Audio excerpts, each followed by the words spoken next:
The man started spitting madly as soon as he got off the plane, and his whole body was like a high-pressure water gun. The plane he had taken was even more bizarre. The plane was originally a 3-hour flight, but it actually flew in the air for a full 5 years. However, what was even more bizarre was that all the passengers on the plane did not notice anything unusual, and only thought it was an ordinary 3-hour flight. But all the passengers' families thought they had met with an accident. But when the captain contacted the tower to request landing, the ground staff was shocked when they heard that it was Flight 828. After carefully verifying and asking the captain's name and the number of passengers, the ground staff approved the plane to land, but it landed at an uninhabited alternate airport. When the passengers got off the plane, they were surrounded by police and reporters. The passengers were also panicked when they saw this scene and were discussing what had happened. At this time, a detective stood up.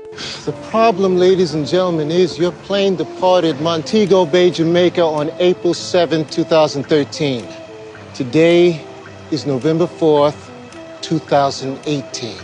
Everyone was confused. They looked at each other and couldn't believe it was true, because only 3 hours had passed for them. How could it become something that happened 5 years ago? In order to find out the reason, the detectives detained the plane and all the passengers, and questioned them one by one. But the answers were all the same. Just a strong gust of air. Then the plane returned to normal. The detectives even checked everything on the plane, but found nothing. They had no choice but to release the passengers to reunite with their families. Seeing their missing loved ones reappear, they cried with joy and hugged each other. 5 years have passed and everything has changed dramatically except for the passengers on the plane. After all the passengers left, the local incident investigation team intervened. They wanted to find out the reason. The plane had been flying for 5 years. It did not need to be refueled. There was no change in the passengers, but they didn't know it at the time. The real test has just begun.